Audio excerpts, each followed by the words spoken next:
Hello and welcome to the first episode of the Tacoma Iron Chronicles, a Rainier Strength Systems production. Now, when I was thinking who should be at the forefront of this series, the inception of the Tacoma Iron Chronicles, it would have to be a special athlete, a special human being, someone that made a monumental impact on many lives and on strength sports as an industry. So I thought, who better than Anthony Wayne Clark? So please join me in this next segment. I've created a tribute to Anthony Clark, highlighting some feats throughout his career. A lot of the clips were from Josef Eriksson, so make sure to go subscribe to him on his channel as well. His channel's a treasure trove of awesome archival powerlifting footage. So please join me in the tribute, and following will highlight Anthony's life and career.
Anthony Clark was born in 1966.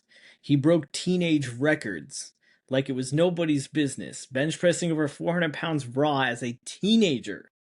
And in 1986, he would bench press 600 pounds in a single ply shirt, meaning that the only thing separating him from 600 pounds over his face was a single ply of polyester fabric.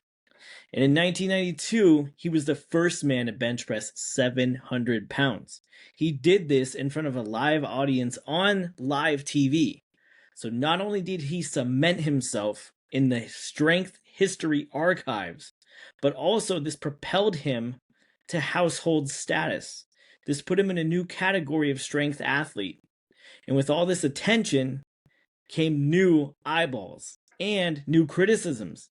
And in 1997, he would face his harshest criticism yet when he attempted the elusive 800-pound bench press. Let's take a look at what happened on that famed day in 1997. So here we are back in 1997, throwing it back to the elusive 800-pound bench press attempt. As you can see, Anthony Clark going with his trademark reverse grip. Now this lift, monumental as it was later overturned as no lift.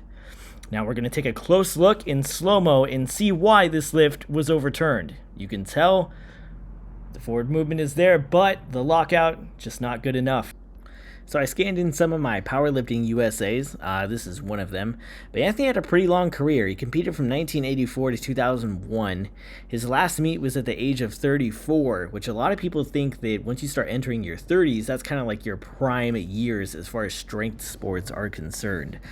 He had a freak accident in Texas where he lost his footing with over 1,000 pounds on his back and almost lost his life. But he came back to set IPF world records and is in the York Barbell Hall of Fame, because that definitely was not going to stop Anthony Clark. He was no ordinary man. And not only was he in the York Barbell Hall of Fame, but he also is a Hall of Fame human being. He's a great dude. So here, Anthony's getting ready to squat a bone-crushing 1,100 pounds. That is 1,100 pounds. Most people can't even fathom loading up a bar with that much weight, let alone taking that bar, putting it on their back, and squatting down and up in a successful attempt. Weights like these are only lifted by the strongest human beings on the planet. As you can see, blood gushing from Anthony's nose, because his blood pressure is as high as Mount Everest right now. But that still didn't stop Anthony Clark, because Anthony Clark was a champion. He was a pioneer of sport. He was an incredible, one-of-a-kind athlete. And in the same meet, you're going to see him bench 755 pounds. And you can see he's using that esteemed reverse grip. This grip came with a plethora of controversies. A lot of people called it unsafe. A lot of people did not appreciate the innovation that Anthony Clark had. He understood that for his mechanics, this was the optimal grip to bench press with. As you see, he just sent 755 pounds into the stratosphere. The speed of Anthony's chest is something out of NASCAR. Absolutely incredible. And in the same meet where he just squatted 1,100 pounds and had blood gushing from his face, he is now going to attempt 770 pounds on the bench press. You don't build this type of stamina and this type of endurance without being a top-tier athlete, without having the mental fortitude of a champion. And that's exactly who Anthony Clark was, a champion both on and off the platform. So I think after the previous footage, we can all agree that Anthony Clark was one of the strongest human beings to ever walk this planet. But strength is not limited to the platform. Strength also extends to your character, and what you do with that strength is what matters the most. And Anthony Clark understood that wholeheartedly. He loved to work with children, he loved to do seminars, and he loved to help people. He was a man of faith who unfortunately passed away in 2005 at the young age of 38. It's very unfortunate that Anthony Clark is not still around. How I'm going to close this out is show you some clips from an interview that he did in the 90s.